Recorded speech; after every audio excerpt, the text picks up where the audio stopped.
میرے محترم بھائی اور دوستو بزرگوں، اللہ جل شانہ نے دنیا اور آخرت کی کامیابی کو اس چھوٹی سی سورت کے اندر بند کر دیا ہے۔ والعصر ان الانسان لفی خسر الا الذین آمنوا وعملوا الصالحات وتواصوا بالحق وتواصوا بالصبر۔ اس سورت کے الفاظ تھوڑے ہیں لیکن اس کا مفہوم اور مطلب بہت گہرا ہے، حتیٰ کہ امام شافعی رحمۃ اللہ علیہ فرماتے ہیں اگر اللہ جل شانہ قرآن میں سے صرف اس سورت کو اتارتے اور کوئی سورت نہ اتارتے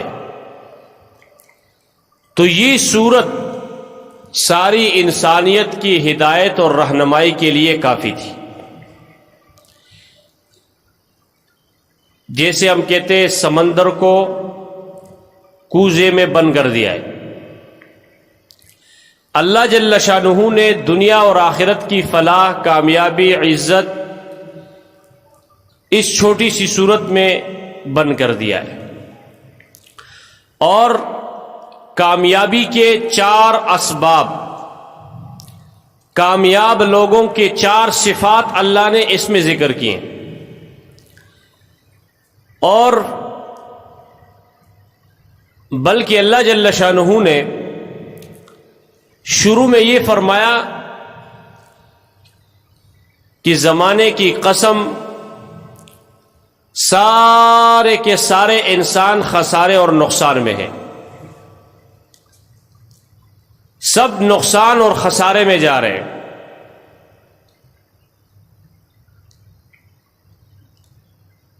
جزاک اللہ۔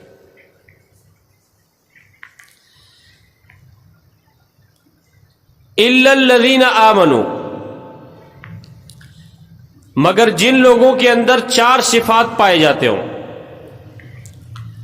وہ خسارے اور نقصان سے بچ جائیں گے۔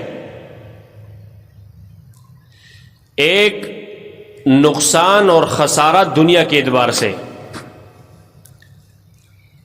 صبح کو لوگ کاروبار کے لیے بازار میں جاتے ہیں، تجارت کرتے ہیں، دکانداری کرتے ہیں، اس میں بھی نفع اور نقصان ہوتا ہے، لیکن یہ نفع اور نقصان عارضی ہے۔ آج اگر کسی کو نقصان ہو گیا تو کوئی اچھی تدبیر اختیار کر کے کل کو نفع کما لے گا، لیکن اللہ جل شانہ نے جو نقصان اور خسارہ اس صورت میں بتایا ہے یہ نقصان اور خسارہ بہت بڑا ہے اور یہ دائمی ہے، اس سے پھر چھٹکارا نہیں ملے گا۔ اس لیے اللہ جل شانہ نے پہلے شروع میں اعمال کو بعد میں ذکر کیا، کامیابی کی صفات کو، کامیابی کے اسباب کو بعد میں ذکر کیا۔ سب سے پہلے اللہ نے قسم اٹھائی۔ اللہ جل شانہ کو قسم اٹھانے کی کیا ضرورت ہے؟ وہ تو اللہ ہے، لیکن بات پکی ہو گئی، اس میں کوئی شک شبہ نہیں ہے کہ سارے کے سارے انسان خسارے اور نقصان میں جا رہے ہیں، گھاٹے میں جا رہے ہیں، ناکامی کی طرف جا رہے ہیں، بربادی کی طرف جا رہے ہیں، لیکن وہ لوگ جن کے اندر یہ 4 صفات جو اس صورت میں بیان ہوئے ہیں پائے جاتے ہوں وہ نقصان اور خسارے سے بچ جائیں گے۔ اس میں سب سے پہلی صفت کیا ہے؟ الا الذین آمنوا، وہ لوگ جو ایمان لے کر آ گئے، اللہ کی ذات اور صفات کا اقرار کیا، اللہ کو وحدہ لا شریک لہ تسلیم کیا، اور ایمان کی جگہ دل ہے، اور ایمان ایک روشنی اور ایک نور ہے۔ جس دل میں یہ نور داخل ہو جائے اس کو کامیابی اور ناکامی نظر آتی ہے، اس کو نفع اور نقصان نظر آتا ہے۔ اس لیے ایمان کی برکت سے اپنے آخرت کے اعتبار سے وہ نفع والی چیزوں کو اپناتا ہے اور نقصان والی چیزوں سے بچتا ہے۔ نفع والی چیزوں کو اپناتا ہے، نقصان والے کیونکہ دل کے اندر ایمان کی روشنی ہے۔ جیسے رات کو آدمی جا رہا ہے، اندھیرا ہے، اس کے ہاتھ میں لائٹ ہے، اس کو آگے جو ہے نا کوئی اینٹ نظر آئی، اس کو پتہ ہے یہ اینٹ ہے، اس کو کوئی سانپ نظر آیا کیونکہ اس کے پاس بتی ہے، وہ سانپ اس کو نظر آئے گا، اس لیے اپنے آپ اپنی حفاظت کرے گا۔ کوئی نفع والی چیز ملے گی، نفع اٹھائے گا، نقصان والی چیز نظر آئے گی، اس سے بچے گا۔ ایمان کی جگہ دل ہے، اور ایمان کی بنیاد یہ کلمہ ہے، لا الہ الا اللہ محمد الرسول اللہ۔ یہ ایمان کا بیج ہے، بیج۔ جیسے ہم اپنے باغ میں، اپنے کھیتوں میں بیج ڈالتے ہیں، یہ جو بیج ہے یہ بیج نہیں رہتا، بلکہ یہ اس کی حفاظت کرو، اس کو پانی لگاؤ، اس کی دیکھ بھال کرو، بکریوں سے، جانوروں سے اس کی حفاظت کرو، تو یہ بیج کیا ہوتا ہے؟ یہ پھولتا ہے، یہ بڑا ہوتا ہے، اور بڑا ہوتے ہوتے ہوتے ایک پھلدار اور ایک سایہ دار درخت بن جاتا ہے کہ پھر اس سے لوگ فائدہ اٹھاتے ہیں، اس کا پھل بھی استعمال کر رہے ہیں، اس کے سائے میں بھی بیٹھ رہے ہیں۔ اسی طرح یہ کلمہ لا الہ الا اللہ محمد الرسول اللہ ایمان کا بیج ہے، یہ دل میں اترتا ہے، پھر اس کلمے کی حفاظت اور شیطان سے اپنی دل کی حفاظت، اور روزانہ اعمال کے ذریعے سے اس ایمان کے بیج کو پانی لگانا، کیونکہ جب آدمی اچھے اعمال میں لگتا ہے اس کا ایمان ترقی کرتا ہے۔ کیا کرتا ہے؟ ایمان بڑھتا ہے۔ نماز پڑھی، ایمان اوپر چلا گیا، قرآن کی تلاوت کی، ایمان کا درجہ اوپر گیا، ذکر کیا، ایمان کا درجہ اوپر گیا، کوئی اور نیک عمل کیا، ایمان کا درجہ اوپر گیا۔ اب یہ ایمان اس کو جو ہے نا آخرت کے اعتبار سے بتائے گا، یہ نفع کی چیز ہے، یہ نقصان کی چیز ہے، یہ عمل تجھے دوزخ میں لے کر جائے گا، یہ عمل تجھے جنت میں لے کر جائے گا۔ اور عمل کی مشین انسان کا جسم ہے، اس کا بولنا، اس کا سننا، اس کا دیکھنا، اس کا سوچنا، اس کا پکڑنا، اس کا چلنا، یہ اعمال ہے۔ اب ایمان کی برکت سے یہ آدمی، چونکہ اس کے دل کے اندر ایمان کا بیج ہے اور یہ ایمان کی حفاظت کر رہا ہے اور اعمال میں لگا ہوا ہے، ایمان اس کی ترقی کر رہا ہے، اب ایمان اس کو گناہ سے بچائے گا، نیکی کی طرف لے کر آئے گا۔ ایمان اس کو بتائے گا یہ صحیح ہے، یہ غلط ہے، یہ حق ہے اور یہ باطل ہے، یہ جائز ہے اور یہ ناجائز ہے، یہ حلال ہے اور یہ حرام ہے۔ یہ ایمان اندر کی روشنی۔ اس لیے اللہ جل شانہ نے یہ جو 4 صفات بیان فرمائے اس صورت میں، اس میں سب سے پہلی صفت ایمان کی ہے۔ لیکن صرف آدمی کلمہ پڑھ لے، مسلمان ہو جائے، یہ کامیابی کے لیے کافی نہیں ہے۔ جیسے میں نے پہلے عرض کیا مثال دے کر کہ آدمی زمین میں بیج ڈالتا ہے تو کیا خیال ہے، پھر اس کو چھوڑ دیتا ہے؟ اس کو چھوڑتا نہیں ہے، اس کے ارد گرد کانٹے رکھتا ہے، باڑ بناتا ہے تاکہ جانور اس کو کھا نہ لے، اس کی حفاظت کرتا ہے، پھر اس کو پانی لگاتا ہے اس کی ترقی کے لیے۔ دو کام کرتا ہے۔ بیج کے لیے کتنے کام کرتے ہیں؟ دو کام، ایک جانوروں سے حفاظت، اور دوسری چیز اس کی ترقی کے لیے پانی دینا۔ ایمان کا کلمہ دل میں بیج ہے، اس کے لیے بھی دو چیزیں ہیں، شیطان سے اس کی حفاظت اور اس کی ترقی کے لیے نیک اعمال۔ اس لیے اللہ جل شانہ نے سب سے پہلے ایمان کو ذکر کیا اور ساتھ ہی فرمایا وَعَمِلُوا الصَّالِحَاتِ کہ کامیابی کے لیے صرف کلمہ پڑھنا یہ کافی نہیں ہے، جیسے کہ صرف بیج ڈالنا اور پھر چھوڑ دینا یہ آپ کے درخت اگنے کے لیے، آپ کے کھیت کے ہرا بھرا ہونے کے لیے کافی نہیں ہے، بلکہ وہ دو کام وہاں بھی کرنے ہیں، دو کام یہاں بھی کرنے ہیں۔ اس لیے اللہ جل شانہ نے ساتھ ہی ذکر کیا وَعَمِلُوا الصَّالِحَاتِ کہ ساتھ نیک اعمال کرو۔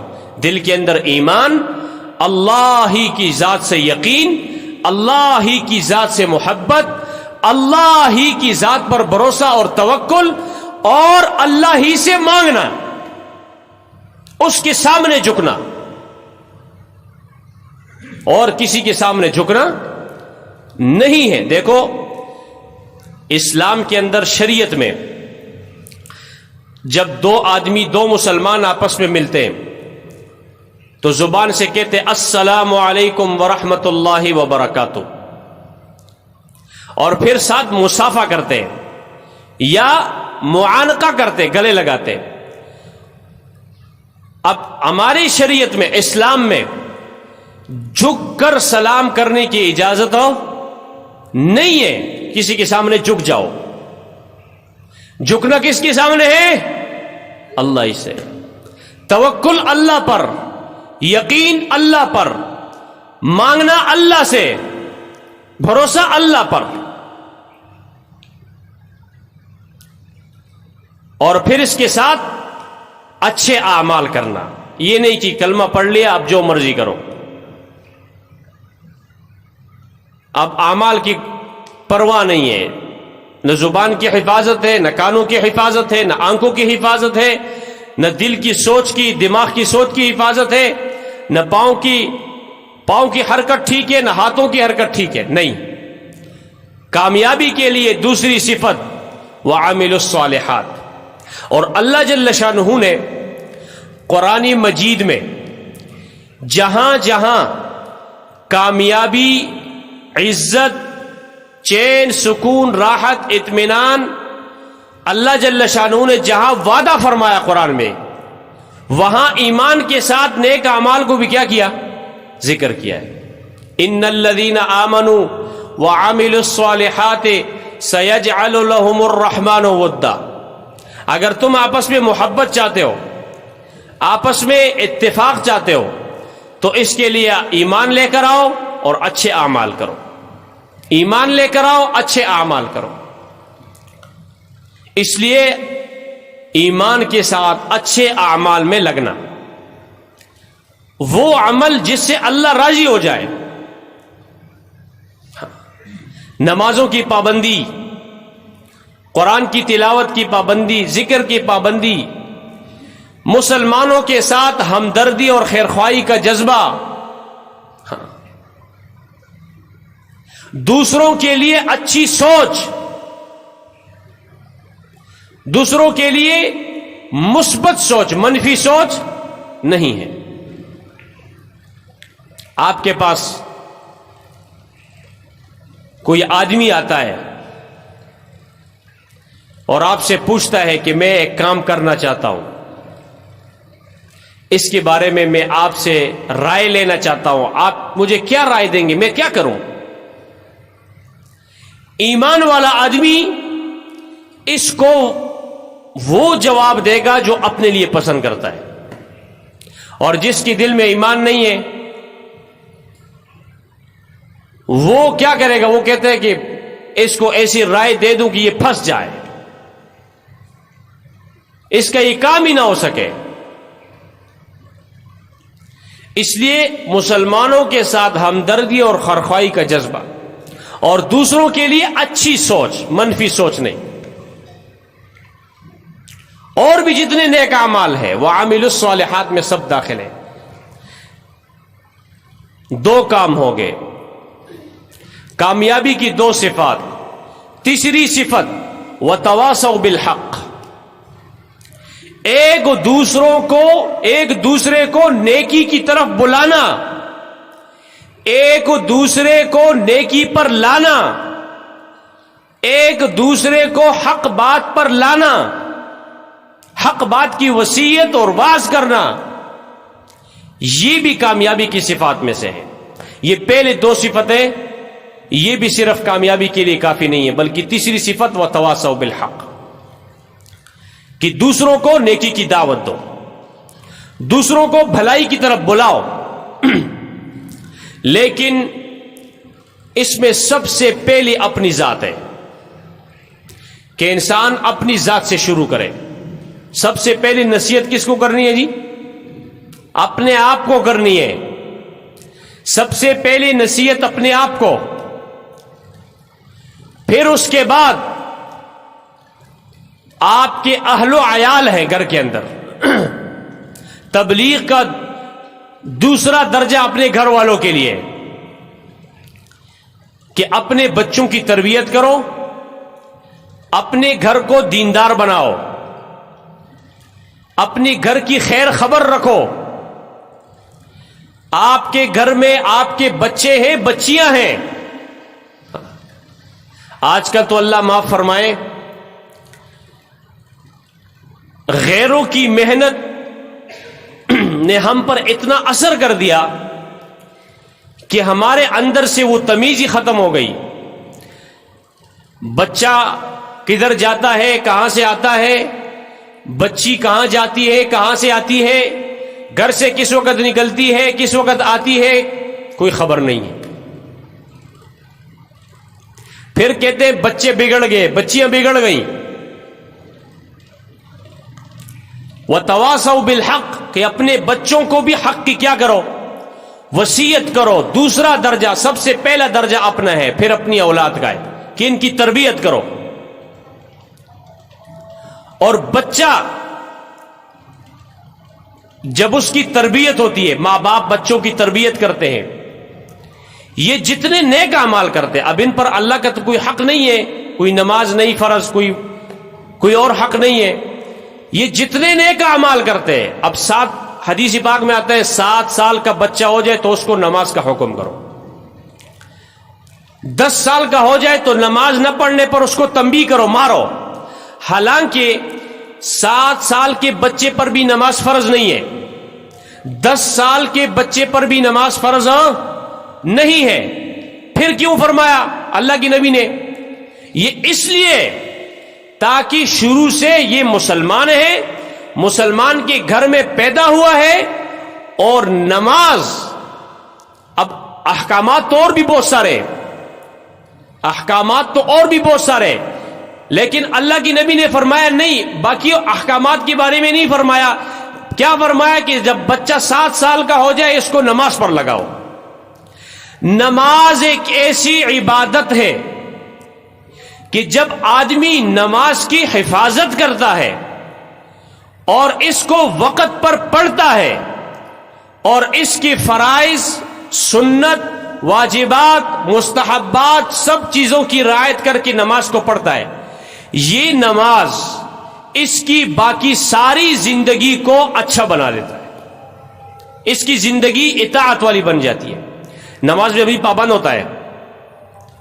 اب اللہ اکبر، اس کو کون سی تکبیر کہتے ہیں جی؟ تکبیری تحریمہ،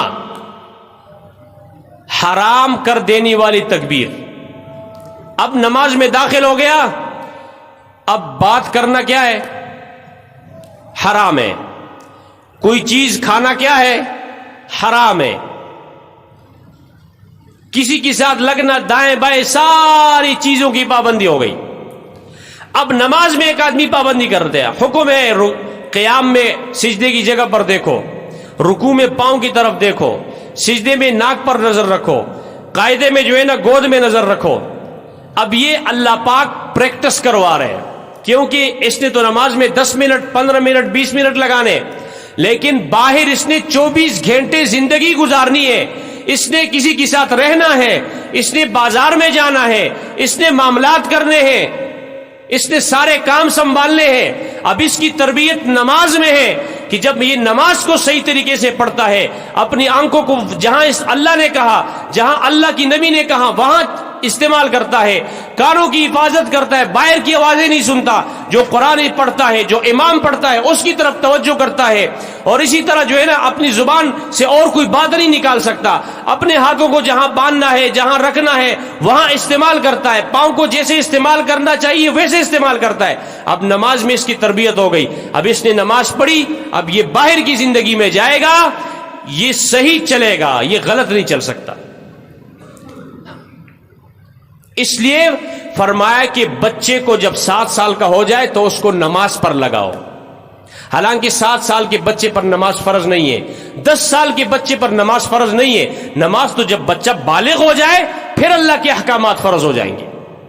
لیکن یہ اس لیے کہ یہ مسلمان ہے، اس نے زندگی گزارنی ہے، اب اس کی تربیت ہو جائے۔ تربیت کے لیے سب سے پہلا راستہ ہے کہ اس کو نماز پر لگاؤ۔ اور آج کل ہماری مسجدوں میں ایک ماحول بنا کہ بچوں کو مسجد میں نہ چھوڑو۔ کیوں بھائی؟ رسول پاک صلی اللہ علیہ وسلم کی مسجد نبوی میں مردوں کی صف، پھر اس کے بعد بچوں کی صف، پھر اس کے بعد پیچھے جا کے عورتوں کی صف ہوا کرتی تھی۔ یہ بچے اگر آپ نے ان کو مسجد کا عادی نہیں بنایا تو یہ پہلے صف والے بوڑھے بزرگ، یہ تو انہوں تو مرنا ہے کہ نہیں مرنا ہے؟ بولو بھائی، موت آئے گی کہ نہیں آئے گی؟ یہ تو جائیں گے دنیا سے، اور پچھلے نسل کو آپ نے مسجد کا راستہ دکھایا نہیں تو مسجدیں خالی رہیں گی کہ نہیں رہیں گی؟ بولو بھائی، خالی ہو جائیں گی۔ پھر کیا کریں گے؟ یہ نظریہ غلط ہے کہ بچوں کو مسجد میں نہ لاؤ، بچوں کو مسجد کا عادی بناؤ، ہاں ان کو سکھاؤ کہ مسجد کے آداب کا خیال رکھو۔ اور بالکل ایسے بچے جو اپنے پیشاب نہیں سنبھال سکتے ان کو تو لانا جائز نہیں ہے۔ اس لیے وتواصوا بالحق میں پہلا اپنا ہے، پھر اس کے بعد اپنے گھر والوں کا ہے کہ اپنے گھر والوں کو دیندار بناؤ، یہ بڑے کا حق ہے۔ گھر والا، گھر میں جو بڑا ہے یہ اس کی ذمہ داری ہے۔ اللہ کی نبی نے فرمایا کلکم راع وکلکم مسئول عن رعیتہ، تم سب کے سب نگہبان ہو، تم سے تمہارے گھر والوں کے بارے میں پوچھا جائے گا۔ ہاں، یہ نہیں کہ میرے بچے جیسے مرضی جو کرے، میں نے بچے کو بچی کو موبائل لے کے دے دیا ہے، اب یہ جو مرضی کرے، جس وقت گھر سے نکلے جس وقت آئے، بچی جب جائے جب آئے، نہیں، اس کی اجازت نہیں ہے۔ اپنی گھر کی خیر خبر رکھو، بچے سے پوچھو کہاں گئے تھے، بچی سے پوچھو کہاں سے آ رہی ہو، کہاں جا رہی ہو۔ اس لیے تو اللہ پاک نے قرآن مجید میں احکامات بیان کیے ہیں، انشاءاللہ پھر کبھی اس پہ بات کریں گے۔ اجازت لینا، کس سے لینا، کیسے گھر سے نکلنا، مستورات کے لیے، عورتوں کے لیے، آج کل تو ایک عجیب سا ماحول بنا ہوا ہے۔ شریعت کا ہم نے تحقیق کی نہیں ہے، پتہ ہمیں ہے نہیں، پوچھتے ہم نہیں ہیں، اور بس ایسے چل رہے ہیں، اللہ معاف فرمائے۔ اور پھر جو ہے نا جو نقصانات ہمارے سامنے آ رہے ہیں پھر ہم روتے ہیں۔ اس لیے میرے بھائی اور دوستو، کامیابی کی تیسرا سبب وتواصوا بالحق، سب سے پہلے نصیحت اپنی ذات کو ہے، پھر اپنے گھر والوں کو ہے، پھر اس کے بعد دوسروں کو ہے۔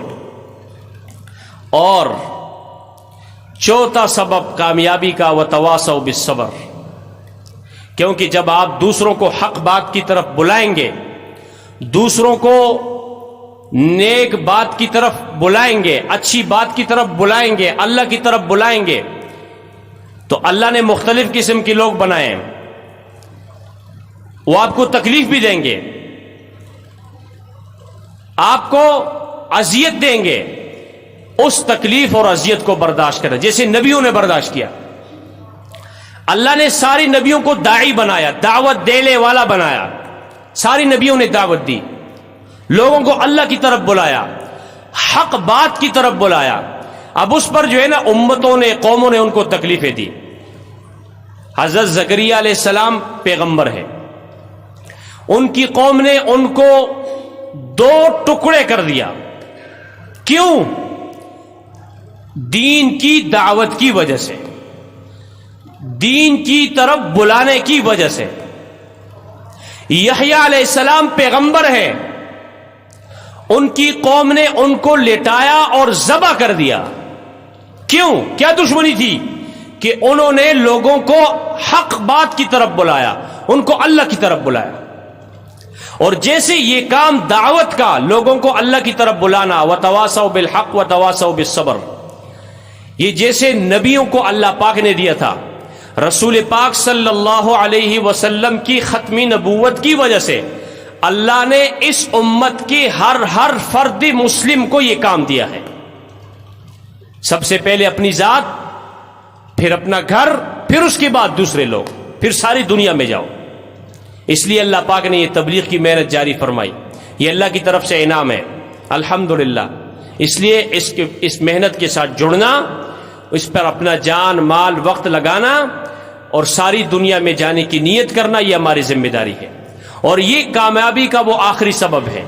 الا الذین آمنوا، سب سے پہلے ایمان، وعملوا الصالحات، پھر نیک اعمال، وتواصوا بالحق، پھر یہ دعوت کی محنت، وتواصوا بالصبر، پھر اس پر جو مشقت تکلیف آئے اس پر صبر کرنا۔